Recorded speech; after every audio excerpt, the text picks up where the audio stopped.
주일날 배운 인사법을 한 번 더 해보겠습니다. 혹시 잊어버렸을지 모르니까. 예수님께서 부활하셨습니다. 잊어버린 분이 몇 분 계시네요. 예수님께서 부활하셨습니다. 예, 예수님께서는 참으로 부활하셨는데 이 예수 그리스도의 부활이야말로 이 성경대로 이루어진 사실이고, 즉 성경 예언의 성취이고, 그 다음에는 예수 그리스도의 부활은 공교하게 꾸며진 허구가 아니라 역사적으로 실제 사건이었다는 것. 그러나 이게 성경의 성취고 역사적 실제 사건이라고 해도 나와 무슨 상관이 있는가? 예수 그리스도의 부활은 곧 우리 성도 부활의 원동력이라는 말은 미천, 본전 이런 의미가 있어요. 예수 그리스도의 부활은 성도들의 부활을 일으키는 원동력이 된 거예요. 원동기. 시골에 그 원동기란 게 있는데 통통통 하면은 처음에 이렇게 돌려가지고 줄을 당기면은 통통통하다 통통통통 하는 계속. 예수님이 통 한 번 하니까 그 다음부터 예수 믿는 모든 그리스도인들은 다 통통통통통하고 다 부활하게 된다는 말. 예수 그리스도의 부활에 대한 확신이 우리의 삶에 큰 능력으로 역사하시기를 바랍니다. 오늘은 이 주제가 아주 간단하고 짧게만 설교하고자 합니다.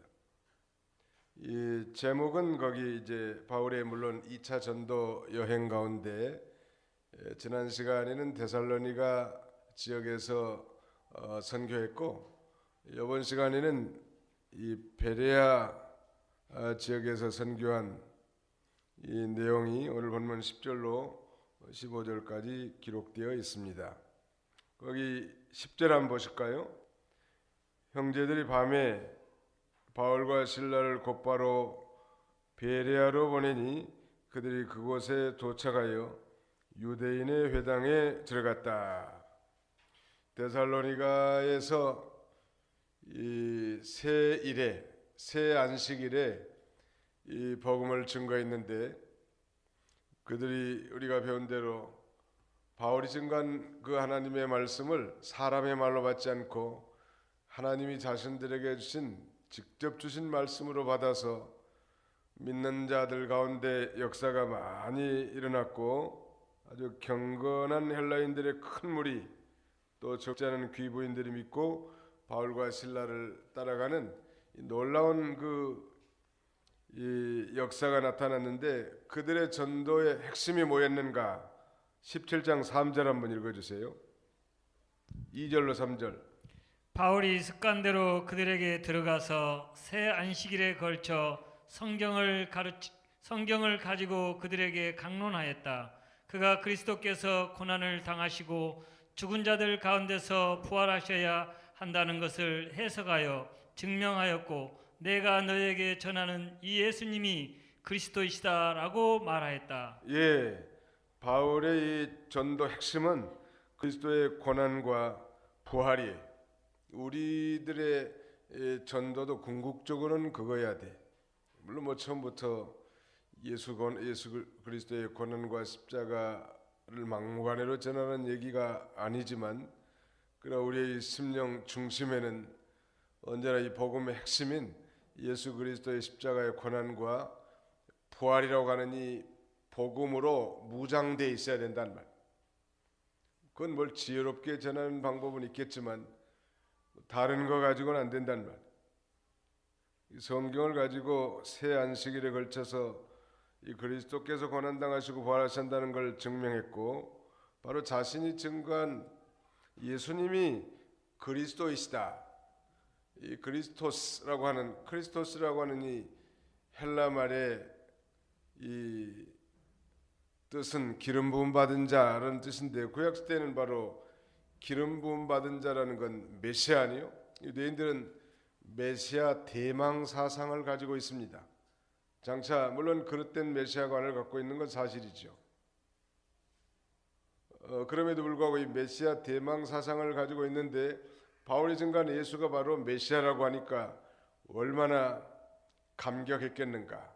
많은 헬라의 무리들, 또 귀부인들이 예수님께로 돌아왔는데, 문제는 이런 놀라운 복음의 역사, 성령의 역사와 함께 이 마귀 역사도 등장했고, 거기 믿지 않는 유대인들이 시기해서 시장에 불량배들을 데리고 와서 아주 때를 이어서 성읍을 소란케 했고, 이 바울을 잡으려고 했는데, 오늘 10절에 보면 그 형제들이 은밀하게 밤에 바울과 실라를 곧바로 베레아로 보낸 거예요. 이 전도자의 길이 이렇게 험악한 거예요. 여러분, 전도 나갔는데 그 밤에 슬슬 아주 이 도망 가듯 하면서 이렇게 그 위험한 길을 걷는 것은 이 전도자의 몫에 태인 길이란 말이에요. 오늘날 이 공산권들이 다 무너졌고 복음이 들어가고 시장경제 체제로 이렇게 전환이 됐지만 여전히 종교 문제에 대해서는 관대하지 않습니다. 그래서 이 구소련 지역은 이제 이 다른 나라 선교사가 고정적으로 어떤 교회를 맡아볼 수 없도록 모두 다 추방당했어요. 단 한 사람도 예의 없이. 또 외부의 선교사라는 이름을 가지고 어떤 교회 강단에 선 것도 아주 요주의 인물이라는 거예요. 그렇게 됐대. 잠깐 문을 구소련이 무너지고 잠깐 문을 열어놨단 말이에요. 그래서 우리 교단에서는 그 현지인들에게 성경을 가르치고 특별히 강해서를 가지고 집중적으로 교육을 해서 이 교회들마다 국가의 인정, 그러니까 말하자면 승인을 받고 또 현지인들, 특별히 고려인들과 뭐 따따르인도 있고 그 다음에는 러시아인들도 있는데 이 사람들을 지도자로 세워서 교회를 맡게 됐단 말. 근데 이 선교 전략이 아주 주요한 거예요. 왜냐하면 얼마 후에 한국 선교사들은 하나도 없이 다 쫓겨났고 또 미국 시민권을 가진 한국인도 다 쫓겨났습니다. 그러니까 이거 지금도 마찬가지. 중국도 지금 뭐 문을 활짝 열어놨지만 자신들의 경제 발전을 위해서 그런 거지. 이 종교 문제는 이 공산주의 사상과 반대이기 때문에 언제든지 문제화 될 수 있고 또 언제든지 조심해야 돼. 저는 이창옥 목사님하고 한번 중국 헌촌에 선교를 가가지고 헌촌 기독교의 박서영 목사라는 분의 안내를 받아가지고 그 지도자들을 학습하는데 갑자기 뭐 그 박서영 목사한테 연락이 와가지고 중국 공안에서 지금 목사님들 잡으러 온다고 빨리 피해야 되겠다는. 그래서 우리가 중도에 그 학습하다가 도망간 적이 있습니다. 또 이 송한규 목사님이 처음에는 중국에서 선교를 하다가 추방돼서 우즈베키스탄, 카자흐스탄 남부 지역을 선교했는데 그때 이 한국의 목사님들 또 전도사님, 심지어는 강도사님 이런 분들도 다 가서 한 달씩 뭐 보름씩 복음을 전하고 왔는데 주로 이동이 밤중에 이동하는 거예요. 아주 은밀하게 무슨 뭐 간첩들 접선하는 식으로 했어. 아무튼 날씨도 춥고 힘든데 바울을 그 형제들이 이 데살로니가에서 잡아 죽이려고 하는 그런 이 불량배들을 피해 가지고 아주 은밀하게 빼돌려서 이 베레아 지역으로 옮긴 거예요. 이동시켰다는 거예요. 이 데살로니가 지역에서 베레아 지역은 약 한 80km가 된다고 합니다. 어떤 분들은 뭐 75km로 간 사람도 있고 우리 강해사에는 뭐 64km라고 돼 있는데 아무도 뭐 키로 수가 중요한 건 아니지만 이 교통 수단이 원시적인 당시에 뭐 60km 이상은 엄청난 거리 아니요? 사람이 하루 종일 힘써서 걸으면 얼마나 걸을 수 있을까요? 누가 한번 걸어본 사람 없어요? 전설태 전사님 하루 종일 걸으면 얼마나 걸어요? 종일 안 걸어보셨구만. 아무튼 뭐 한 30km 정도 걷는다고 그래. 한 30km. 40km 걸어요? 40km. 성순이 권사님은 40km 걷는데, 종일 걸으면 한 40km 걷는데, 그리고 80km면 그 배인데 이틀을 걸어야 되는 거리인데 어떻게 돌렸는지 빼돌렸는지 모르지만 아마 낙이 타지 않았을까 하는 생각이 들어요. 그 거리를 어떻게 걸어서 이틀을 걸었겠냐는 말. 그 밤에 또 얼마나 위험하냐는 말. 불편하고 이 불편과 위험을 감수하는 여행이라는 거. 선교사, 복음을 전하는 이 전도자들의 이 어려움이 이루 말할 수 없단 말.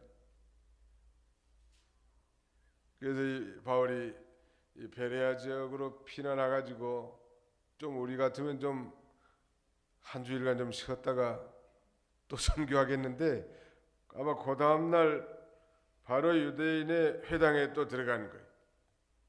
그 유대인들이 바울을 뭐 환영하지 않았을 것 같고 또 바울 자신도 자꾸 이 회당 전도 하다 보니까 유대인들에게 계속 핍박받고 쫓겨다니는 신세가 됐기 때문에 회당에 들어가는 것이 좀 찝찝하기도 하고 자기 기분에 내키지 않았을 것 같은데도 그 전도자로서의 그 사명감을 가지고 핍박도 아랑곳하지 않고 그 다시 그래도 유일한 전도의 접촉점이 될 수 있는 회당에 가서 복음을 증거한 거 보면 참 대단한 거예요. 바울의 그런 정신이 우리가 읽어볼 수 있는데 고린도전서 9장 16절로 17절 한번 읽으시기 바랍니다. 고린도전서 9장 16절로 17절 한번 읽으시기 바랍니다. 내가 복음을 전한다 해도 내게는 자랑할 것이 없으니 내가 부득불해야 할 일이다. 내가 만일 복음을 전하지 않는다면 내게 하가 있을 것이다. 내가 자발적으로 이 일을 하면 나는 상을 받을 것이나 내가 자발적으로 하지 않는다 하더라도 나는 직분을 맡았다. 예, 내가 자발적으로 하지 않는다 하더라도 나는 직분을 맡았다. 전도하기 위해서 직분을 받았고 번뇌를 받은 자의 이 자세를 우리는 바울 사도를 통해서 배울 수 있는 거예요. 자기 감정과 상관없이 자기의 뭐 환영한 것과 상관없이 또 다시 유대인의 이 핍박이 기다리고 있지만 들어가기 싫은 것이었을 것이 분명하단 말. 그래도 전도할 수 있는 곳이 회당이기 때문에 들어가기 싫은 것은 자기 감정이지만 복음의 직분을 받았고 그 사명을 감당하기 위해서 이 회당에 들어가는 것. 우리가 전도하거나 하나님의 일을 하다 보면 자기의 이 감정과 배치되고 자기가 원치 않는 길을 걸어갈 때도 있는 거예요. 그래도 묵묵히 직분을 받았으니까 어디가 하나님이 보내시든지 그것이 이 복음 전도진 줄 알고 힘써서 복음을 전하는 거예요. 그 다음에 오늘 본문의 요절인데요. 11절 17장 11절을 다 같이 한번 통독하시겠습니다. 시작. 이들은 데살로니가 있는 자들보다 더 신사적이어서 간절한 마음으로 말씀을 받아들이고 과연 이것들이 그러한가 하여 날마다 성경을 상고했다. 이들은 곧 누구를 가리키겠죠? 베레아 사람들이죠. 베레아 사람들은 데살로니가 있는 자들보다 더 신사적이라는 거예요. 베레아 사람들은 누구보다 더 신사적이에요? 데살로니가 사람들보다 더. 데살로니가 사람들이 좀 과격한 모양이에요. 그런데 이 베레아 사람들은 아주 신사적이고 그래서 간절한 마음으로 바울이 증거하는 하나님의 말씀을 받아들이고 과연 그 말씀들이 그러한가 하면서 날마다 성경을 상고했다는 것. 그 참 말하자면 전도하다가 아마 이 전도자로서의 이런 사람들, 이런 부류들을 만났을 때는 아마 최고 기쁨이 아닌가 싶어요. 가령 우리가 전도하는데 우리의 전도하는 내용을 경청하면서 들어주는 사람이 있다면 그 얼마나 그건 수가 나는 거예요. 전도지조도 뭐 받는 자리에서 찢어버리고 던져버리고 욕하고 아주 뭐 욕은 안 해도 눈살 찌푸리면서 죽이놈 쳐다보듯이 쳐다보고, 그런데 전도자를 주는데 호기심을 가지고 읽어보면서 도봉교회가 어디 있냐고, 예수를 믿으면 정말 구원을 받느냐고 이렇게 물어본 사람이 있다면 아마 전도하다가 수고한 수고가 다 풀릴 거라. 제가 회사를 사임하고 이제 그 교회에서 이제 전도사 일을 보기 시작했는데, 그 집사람하고 둘이 부동산에 가가지고 그 동네의 지도를 구해가지고 그걸 다 복사했습니다. 그 지도에 보면 모든 집이 그 번지스가 나오는 집이 있어요.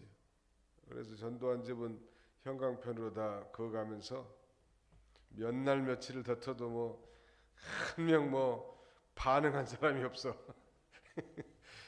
지쳐서 이제 참 이거 참 소득도 없구나. 요새 뭐 그걸 이제 집집마다 방문해서 전도하는 걸 축호전도라고 하고, 우리처럼 이제 길에서 전도지 나눠주는 것을 노방전도라고 합니다. 오늘날 사실 이 노방전도나 축호전도가 갈목할 만한 결실이 많지 않아요. 그럼에도 불구하고 우리가 포기할 수 없는 것은 하나님이 기뻐하신 일이고, 또 이 일을 통해서 하나님이 기뻐하시니까 또 다른 사람을 보내줘. 정성을 다해서 전도할 때 우리 조이순 사모님은, 전랑리 목사님 부인 되시는 조이순 사모님은 매일 전도하러 나가요. 전도지 가죠. 아주 보배 덩어리가 이리 오셨다. 기도들 많이 해주셔야 돼요. 아프지 말라고. 매일 남편도 아프면은 부인이 그리 따라가야 되기 때문에 전 목사님도 안 아프도록 늘 기도해 주시고 건강하시도록 매일 전도하는 거예요. 매일. 그래서 제가 우리 조사모님은 천국 가면 상급이 많겠다고. 천국 가면 누가 상이 제일 클까? 제 생각에는 순교자가 첫 번째 같을 것 같고, 그 다음에 전도 많이 한 사람, 열매야 뭐 하나님께 맡기고 매일 전도하는 것. 아프리카의 탁이라고 하는 젊은 사람은 예수 그리스도의 구속의 체험을 한 다음에 하나님 앞에 서원을 했다고 합니다. 매일 전도하게 해달라. 매일 전도했다는 게, 전도 안 한 날은 견딜 수가 없을 심정으로. 근데 어느 날은 비가 너무너무 많이 와가지고 도저히 전도를 못 나가겠더라는 거예요. 그래서 집에서 기도했대요. 하나님 아버지, 오늘 매일 전도하기로 하나님 앞에 소원했는데 오늘 전도를 못 나갑니다. 간절히 기도하고 있는데 누가 한 사람이 집으로 들어오더래요. 비를 피해가지고. 그래서 하나님께서 오늘 전도 못 나가니까 한 사람을 보내준 모양이다. 그리고 집안에 비를 피해서 들어오는 그 손님에게 복음을 전했다는 얘기가 있습니다. 아무튼 전도하는 사람들 하나님 이뻐하시고, 또 우리의 전도의 내용에 귀를 기울이고 반응을 한 사람 보면 얼마나 기쁘냐. 말씀을 듣다가 제가 중단했는데, 그 이제 전도사 직무를 받고 그 전도하는 게 매일 나가서 전도해. 집사람하고 둘이. 어느 날 전도하는데 한 지하실인지 반지하인지 뭐 1층인지 생각이 잘 안 나는데 뭘 똑똑거리니까 뭐 사람이 있는지 없는지 아무튼 인기척이 좀 나는데, 개 한 마리를 키운, 말하자면 호래비 환자가 살더라고. 나이가 한 50대는 됐을 것 같아. 40, 50대는 됐을 것 같아. 아마 낮에 잔 것 보니까 저녁에 일을 했는지는 모르지만, 아무튼 그래도 우리의 전도에 반응을 해준 유일한 분이에요. 얼마나 기뻤겠어요. 좀 실례합니다 하고 안에 들어갔는데 집안에서 냄새가 나는 뭐 좀 둔해가지고 냄새도 잘 안 맡는 사람인데 그 개 한 마리하고 같이 어우러진 호레비 냄새 아주 뭐 진동하더라. 걔도 뭐 냄새가 지금 문제가 아니잖아 지금. 근데 알고 보니까 이분은 그 영화 촬영으로 댕기는 엑스트라더라. 주연 배우가 아니고 엑스트라. 돈 받고 일당 받고 엑스트라 하는 사람이야. 엑스트라 하든지 말든지 아무튼 복음을 증거해서 이 교회로 인도했는데 이 그때 기쁨은 이루 말할 수 없었어요. 한 영혼이 천하보다 귀하다고 했는데 우리가 증거하는 이 전도의 길을 기울여주고 그 다음에는 교회 나아졌다는 게 얼마나 감사하냐. 그거로 반년 후에 저는 뭐 이제 다른 교회에 발령나서 갔기 때문에 그 이후로는 잘 알 수는 없지만 아무튼 이 부지런히 씨를 뿌리면 결실할 수도 있고 또 내가 결실하지 못해도 다른 전도자들이 결실할 수 있다는.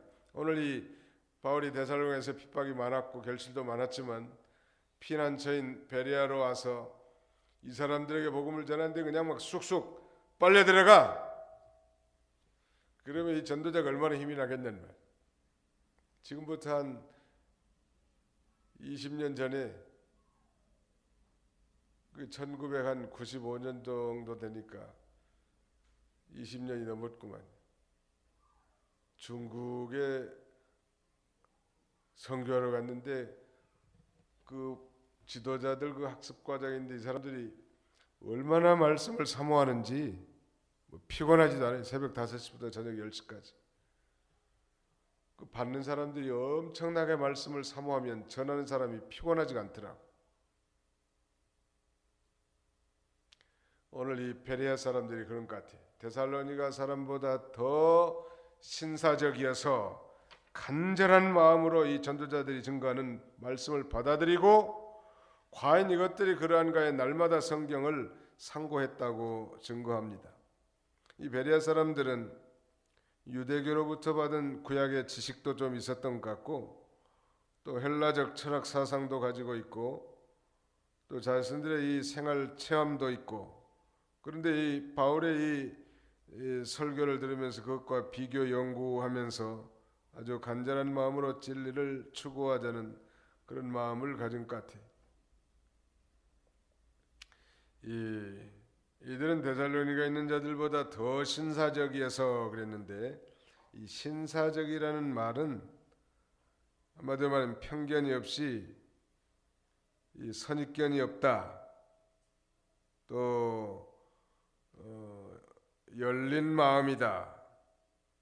또 성품이 고귀하다. 여러 가지 뜻이 있어요. 아주 성격이 좋다. 성품이 고귀하다. 또 선입견이 없고 편견이 없다. 또 부정적이지 않고 닫힌 마음이 아니다. 이거 열린 마음이고 그 다음에는 아주 이 영어로는 fair-minded, 아주 신사적이라는 말. 베레아 사람들이 신사적이라고 할 수 있는 건 첫째, 하나님의 말씀을 간절한 마음으로 받았다는 거예요. 거기 그렇지 않습니까? 신사적이어서 간절한 마음으로 말씀을 드리고 말씀을 받아들이고 그러지 않았습니까? 간절히 사모하는 마음으로 하나님 말씀 받는 것이 중요한데 진리를 찾고 성경을 좀 더 깨닫고자 하는 그런 간절한 마음으로 말씀을 받은 거예요. 시편 119편 131절 읽으시기 바랍니다. 시편 119편 131 시편 119편 131절 내가 주님의 명령들을 사모함으로 입을 벌리고 헐떡입니다. 예, 내가 주님의 명령들 즉 주님의 말씀을 사모함으로 입을 벌리고 헐떡입니다. 그랬습니다. 하나님의 말씀을 간절한 마음으로 아주 사모했단 말. 사모하는 영을 만족케 하시며 줄인 영에게 좋은 것을 주시는 하나님이신데 이 목마른 사슴이 간절히 진냇물을 찾는 것처럼 말씀을 사모하고 꿀과 송이꿀 같이 달게 받았단 말. 심령의 부흥의 원동력이. 이 건강한 사람은 이 밥맛이 달지만 병든 사람은 밥맛이 쓰단 말이에요. 단맛을 잃어버리면 그 신앙이 병든 거예요. 이 이스라엘 백성들이 출애굽한 후에 신앙의 위기를 만났는데 그 중대한 신앙의 위기 중에 하나는 소위 만나의 맛을 잃어버린 거예요.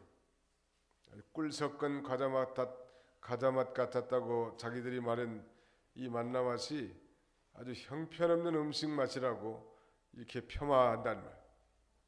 이거 아무튼 성경 말씀이 꿀송이 같이 달고 성경 말씀을 사모하고 성경 말씀을 듣기를 원하고 이런 사람들 소망이 있어요.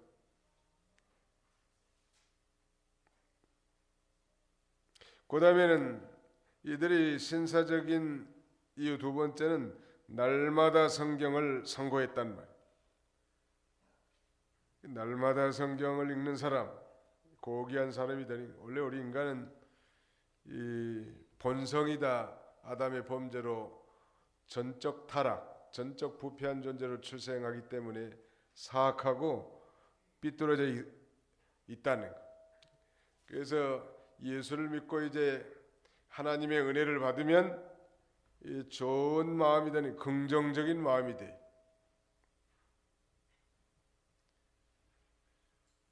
예수가 들어가지 않는 나라가 어둡고 심령들이 다 비틀어져 있는 나라들이 많아요. 북한 같은 데는 뭐 거짓말, 아부한 거, 자기 살라고 이런 게 아주 난무하잖아요. 아마 전 세계에서 거짓말을 제일 잘하는 나라가 북한일 거라. 그래야 자기가 살기 때문에. 이 복음이 들어가면 이제 거짓말이 죄인 줄 우리가 다 배우게 되고, 예수 믿고 구원받은 하나님의 자녀가 되면 이제 성령을 인도를 따라, 말씀의 인도를 따라 점점점 아주 신사적인 사람이 돼. 전에 뭐 예수 믿기 전에는 모든 이 시각 관점이 삐딱선이에요. 모든 게 다 불평, 모든 게 다 원망, 모든 게 다 비난과 정죄 일색이었는데 예수 믿고 사람이 아주 긍정적이요. 예수님 안에서 우리가 긍정적인 마인드를 가져야 돼. 왜냐하면 우리는 하나님을 사랑한 자, 곧 그 뜻대로 부르심을 입은 자들에게는 모든 것이 합력하여 무엇을 이루느니라, 선을 이루기 때문에 그 나타난 현상만 가지고 원망불평하지 말고 하나님의 일을 통해서도 잘 되게 줄 믿고 범사에 긍정적 시각을 가진, 막연한 긍정적 시각이 아닙니다.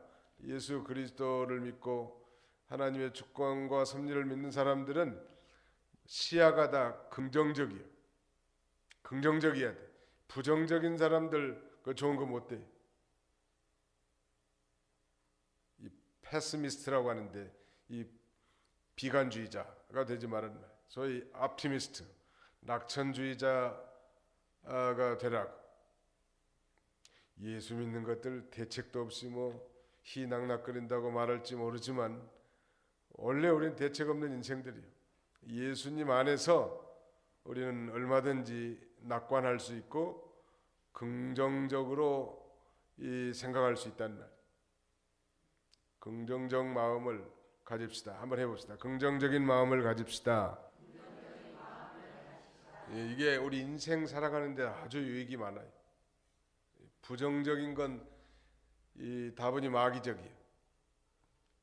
교회도 일하다 보면 원치 않는, 자기가 원하지 않는 방향이라든지 일들이 이루어질 때가 많단 말이에요. 그것이 특별히 하나님 앞에 죄고 잘못된 거라면 조언도 하고 충언도 해야 되겠지만, 그렇지 않는 경우는 나와 다른 관점이라는 생각을 가지고 인정하고 언제나 긍정적인 그런 마음을 가져야 합니다. 하나님의 은혜를 입은 사람들은 긍정적이 될 수밖에 없어요. 또 우리 자녀들을 키울 때도 언제든지 긍정적인 관점에서 키우라는 거예요.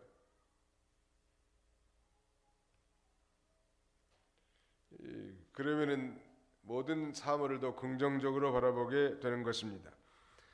이 사람들이 이렇게 간절한 마음으로 말씀을 받아들이고 또 날마다 성경을 상고한 결과 12절에 보면 그들 중 많은 이들이 믿었는데 헬라인 기부인들과 남자들도 적지 않았다. 많은 이들의 믿음의 결실이 일어났단 말. 13절 그러나 데살로니가에 있는 유대인들은 바울이 베레아에서도 하나님의 말씀을 전한다는 사실을 알고 거기에도 가서 무리들을 선동하여 소란을 일으켰다. 이거 뭐 악을 행한 사람들의 열심도 참 대단해요. 80km나 되는 데까지 쫓아가지고 또 바울을 반대하고 있단 말. 참 역사의 아이러니가 아닐 수 없죠. 과거에 바울 되기 전 사울 시대에 예수 믿는 사람들 다 잡아다가 감옥에 가두고 이 그리스도를 반대하는 일에 앞장선 사람이 바울인데 이제는 정반대가 돼가지고 자신은 예수를 그리스도라고 증거하고 또 다른 유대인들은 자기를 잡아 죽이려고 하는 이런 그 정반대 현상들이 일어났습니다. 왜 그러면 그 유대인들이 그런 악을 행하는 일에 열심을 낼 수밖에 없었을까요?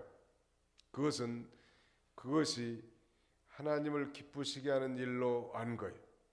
즉 나사렛 이단의 괴수인 이 말하자면 그것을 전하는 바울을 잡아 죽이는 것이 자기들은 하나님을 기쁘시게 하는 일로 알았단 말. 예수님 죽인 것도 마찬가지요. 그래서 예수님의 그 첫 번째 기도의 일성이 그거잖아요. 주여 저들의 죄를 용서하여 주옵소서. 자기들의 하는 일을 알지 못함이니이다. 자기들은 그것이 하나님 앞에 충성하고 그것이 하나님 앞에 이 하나님을 기쁘시게 하는 일이라고 알았단 말. 우리가 이 믿음 생활하고 교회 생활하고 특별히 직분을 가지고 열심으로 하다 보면 혹시 자기 열심히 하나님의 뜻과 배치됨에도 불구하고 잘못된 것임에도 불구하고 열심을 낼 때가 있는데 언제나 우리가 그걸 되돌아봐야 돼. 반추해봐야 된다. 나 이런 생각과 나의 일이 하나님이 정말 기뻐하시는 일인가? 보통 사람들은 자기가 좋은 일, 좋다고 생각하는 일에 열심을 내게 돼 있거든요. 유대인들은 바로 이 신흥 이단이라고 생각하는 나사렛 예수의 이단을 척결하는 것이 요게 하나님을 기쁘시게 하는 일이라고 생각했기 때문에 불온천리하고 지금 여기 80km나 떨어진 베레아까지 와서 핍박하는 거예요. 14절 그때 형제들이 곧 바울을 내보내어 바다까지 가게 하였으나 실라와 디모데는 거기에 남아 있었다. 바울을 안내하는 자들이 그를 아테네까지 데리고 갔고 실라와 디모데를 속히 자기에게 오게 하라는 바울의 지시를 받고 떠났다.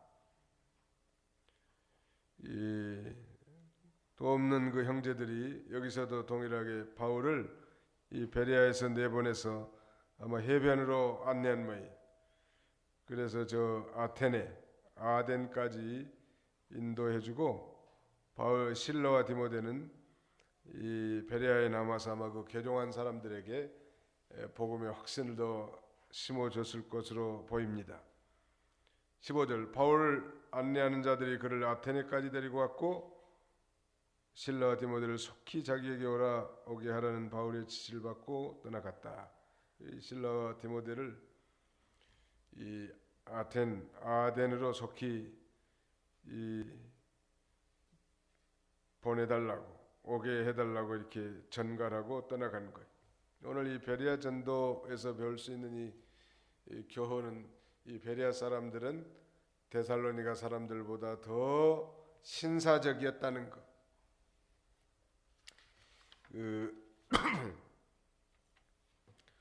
굿뉴스 바이블에 보니까 그 신사적이라는 말을 영어 성경에 오픈 마인드라고 이렇게 번역해 놨는데 아주 열린 마음이었다는 말. 우리 하나님 말씀을 들을 때 언제나 이 닫힌 마음이 아니라 열린 마음, 부정적인 마음이 아니라 긍정적인 마음을 가지고 언제나 하나님의 말씀을 받는 게 참 필요하다는.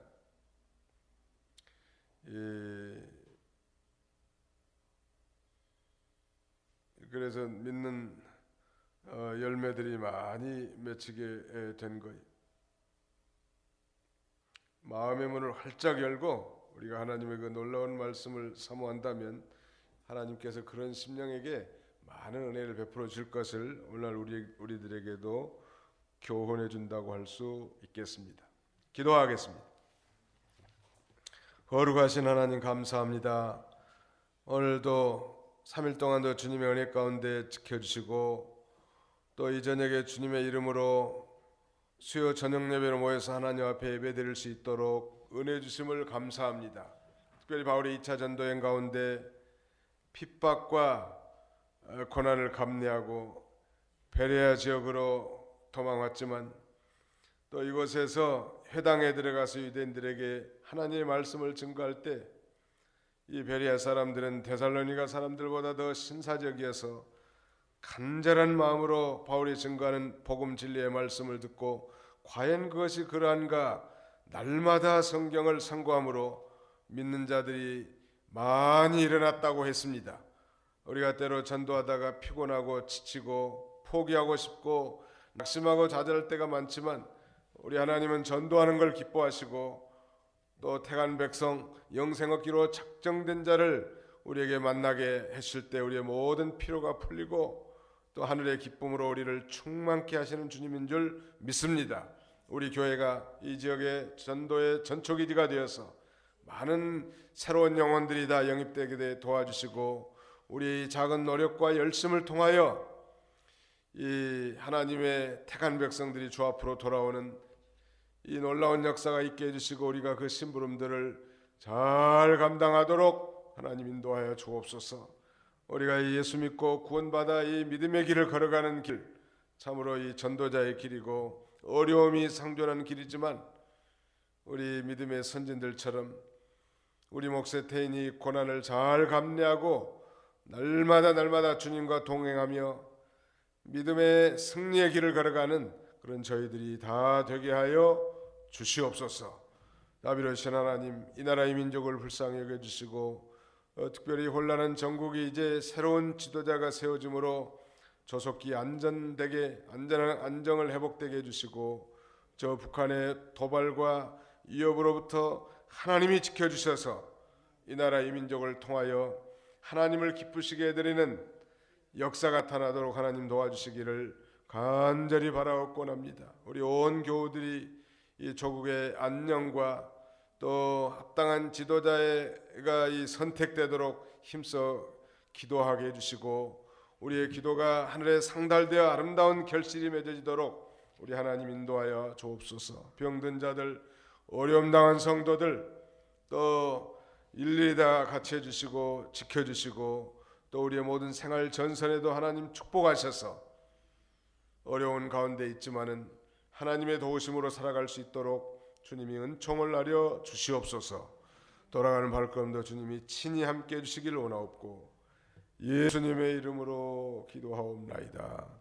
아멘.